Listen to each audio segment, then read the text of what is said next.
If not, we have to deal with this because it's an endless genealogy. I'm not trying. Yeah, I've been trying to argue. I'm just trying to take over the time. Just but like you said, the tribe should pass and all that. We believe we the Israelites. 12 lost tribes of Israel. So, just any questions, raise your hand, holler out, and then we'll get busy. Ain't no problem down here. You know, take welcome home, though. Welcome home. Let's get it, baby. All praise to the Most High. It was a beautiful Sabbath day again. That's where we're just discussing the order of Aaron versus the order of Melchizedek. I'm sure many of you are familiar with that. First and foremost, of course, under the order of Aaron, to be forgiven for your sins, we did things like animal sacrifice. And of course, we read in the New Testament that Christ is the sacrifice. We don't on the stone anymore, which was the curse of the law that Christ redeemed us from, that we read about in Galatians 3:13. Because we're under grace now. Right? It doesn't mean that the fact that if you still mess up, it doesn't mean that now that you're in grace, you can continue to do it. It just means now you got a chance to get it right before it's too late. That's right. All right, but anyway, we're going to go ahead and first touch bases on Abraham. Genesis chapter 14.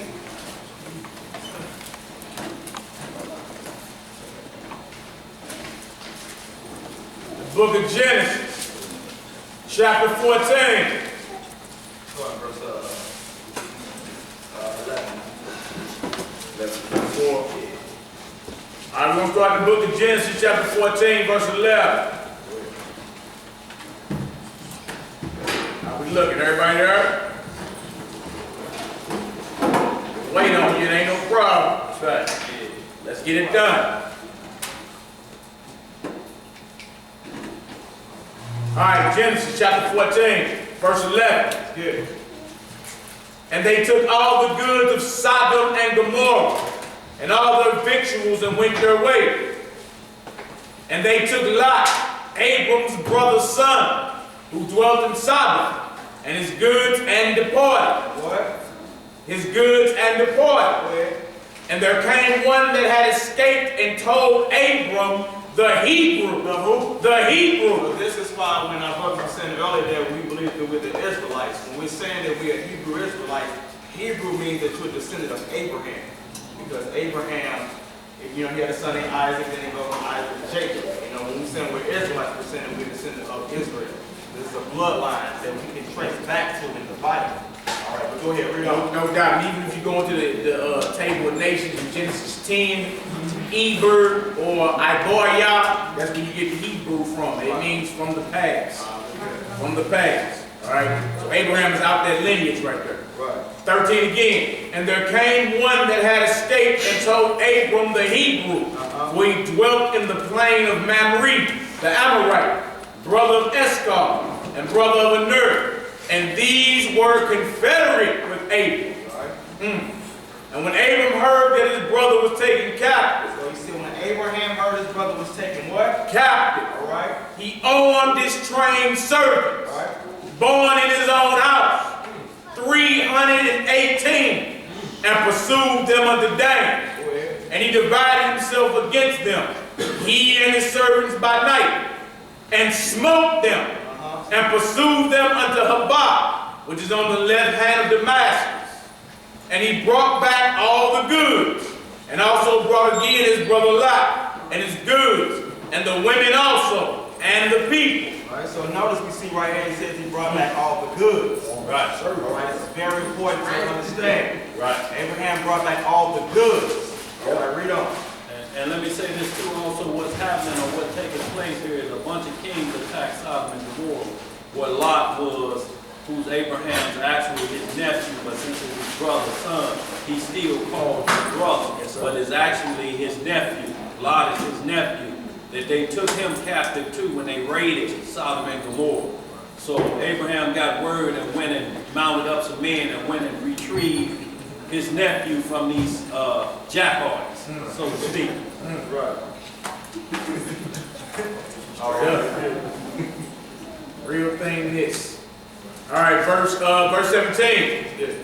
And the king of Sodom went out to meet him after his return from the slaughter of Kedorlaomer, and of the kings that were with him. at the valley of Shaveh, which is the king's day. And Melchizedek, king of Salem. And who? Melchizedek, king of Salem, brought forth bread and wine. And he was the priest of the Most High Power. So we see right here, Melchizedek was the priest of the Most High Power. And in a second, we're about to go into the book of Jasher and show exactly who this brother Melchizedek was. That's right. All right. But go ahead, let's go give you verse 19. Verse 19.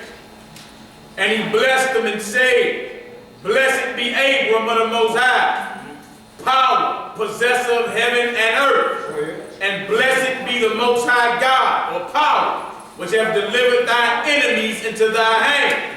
And he gave him tithes of all. What? And he gave him tithes of all. Gave him tithes of all. It's the first spot where the word tithes is mentioned at in the Bible. That's right. All right, so let's go ahead.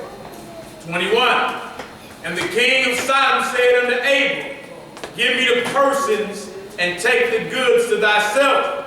And Abram said to the king of Sodom, I have lifted up mine hand unto the Lord, the Most High God, the possessor of heaven and earth, that I will not take from a thread even to a shoelash, and that I will not take anything that is thine, lest thou shouldest say, I have made Abram rich. You see right here, Abraham did not want to take nothing, so they would, come up with an excuse later saying that, oh, he made Abraham rich. All right, so he didn't want to take nothing from him, read.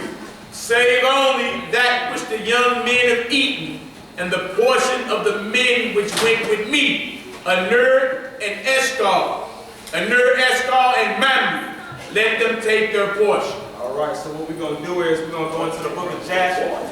In case you don't know, if you look in your Bible, the book of Joshua. Joshua 10:13. Yep. 1:18. Joshua chapter 10, verse 13. Then you got 2 Samuel, chapter 1, verse 18. It speaks on the book of Jasher. Yes, sir. All right. So Jasher is a part of the Bible. All right, so we're going to go into the book of Jasher. And if y'all don't have that book, just listen up. Y'all, what he's explaining here is that the Bible mentions other books that we can read from. That's right. In the book of Joshua, chapter 1, it mentions a study out of the book of Jasher. Chapter 10, verse 13. And 1 Samuel, chapter 1:18, also speaks of study out of the book of Jasher. So these books are readily available online. You can get them. But they'll match up word for word, law for law, with these 66 books in here. And that's the checker. If those books do not line up according to the law, Exodus 20, if they don't line up, you have to discard those books. Right. All right, y'all, this is the book of Jasher, chapter 16. Start verse 6. I'm going to start at verse 6. I'm going to start at verse 4. All right, yeah. Start at verse 4. Jasher 16, verse 4. This is going over a more detailed account of what we just read, Genesis 14. We'll tell you who Melchizedek or Adonizek is. All right, book of Jasher, chapter 16, verse 4. And these 9 kings made war in the valley of Siddim, and the kings of Sodom and Gomorrah were smitten before the kings of Elam. And the valley of Siddim was full of lime pits, and the kings of Elam pursued the kings of Sodom. And the kings of Sodom with their camps fled and fell into the lime pits. And all that remained went to the mountain for safety. And the 5 kings of Elam came after them and pursued them to the gates of Sodom. And they took all that there was in Sodom. And they plundered all the cities of Sodom and Gomorrah. And they also took Lot, Abram's brother's son, and his property. And they seized all the goods of the cities of Sodom. And they went away. And Eunuch, Abram's servant, who was in the battle, saw this, and told Abram all that the kings had done to the cities of Sodom, and that Lot was taken captive by them. And Abram heard this, and he rose up with about 318 men. Same thing we just read in Genesis 14. Yes, sir. Same thing, read. That were with him. And he And he that night pursued these kings and smote them.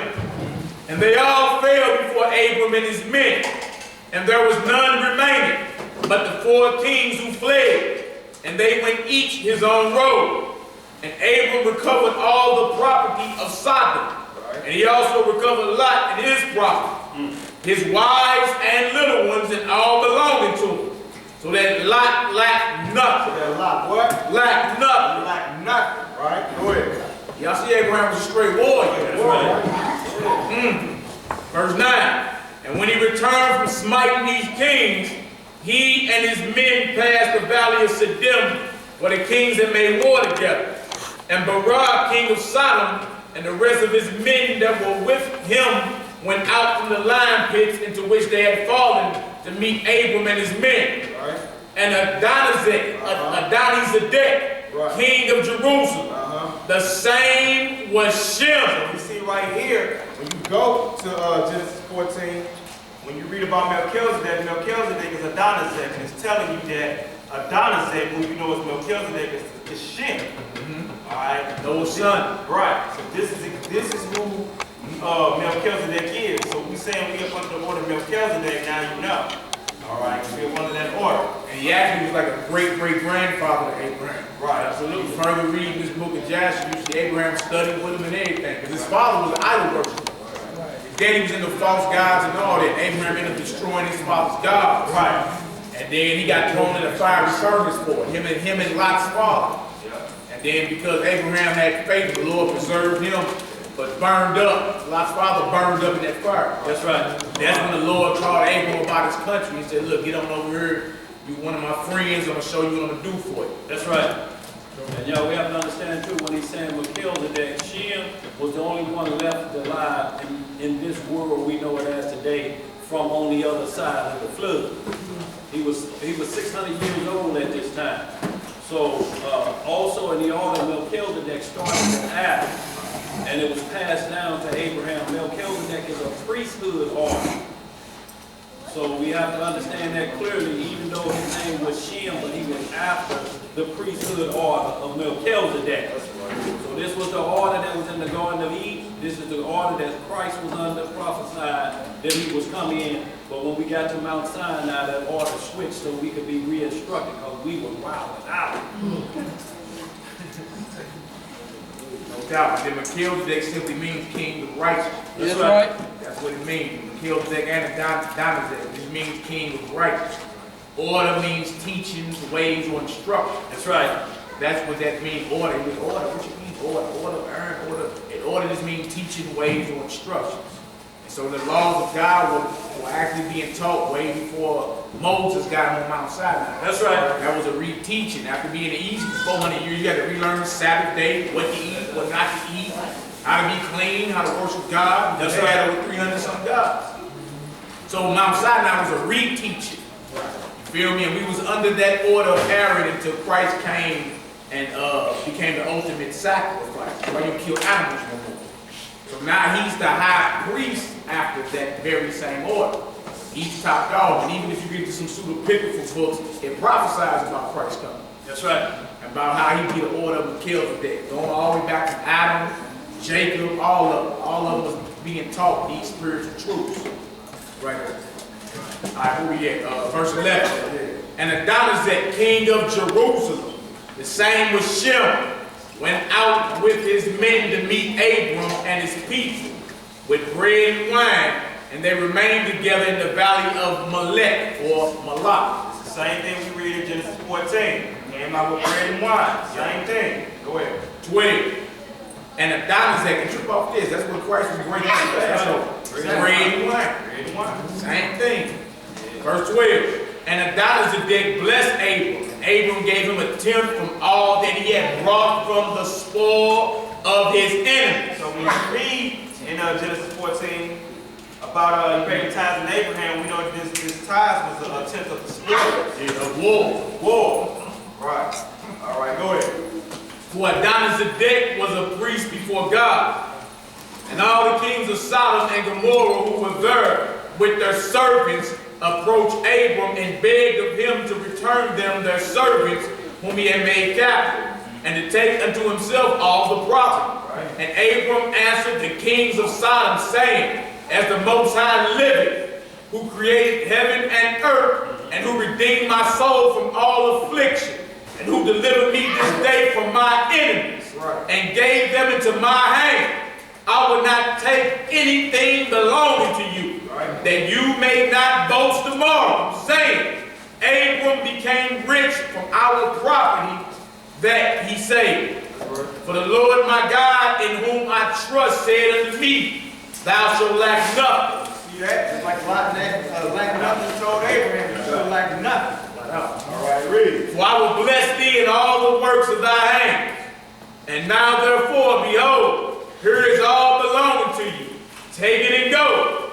As the Most High liveth, I will not take from you from a living soul down to a shoe tie or thread, excepting the expense of the food of those who went out with me to battle. That's the only thing he took. That's it. Go ahead. As also the portions of the men who went with me, Anor, Ashtal, and Mammon, they and their men, as well as those also who had remained to watch the baggage, they shall take their portion of the spoil. That's right. All right.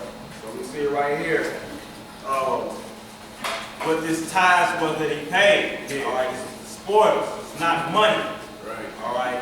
So we're gonna before we get into tithe, let's go to Hebrews chapter 7 real quick. On to the New Testament. Hebrews chapter 7 is one of the main scriptures they'll run to in the New Testament about tithes. We got a few. Right. We got a few. You got a few, right. If they misunderstood, then they can get that off. Right. You be feeling bad because you don't got W-2 money. Right. Hebrews chapter 7. I mean, we know it all. You take money for things to run. We That's understand that. But call that what it is. That's Y'all right. light bill due is $400 and up.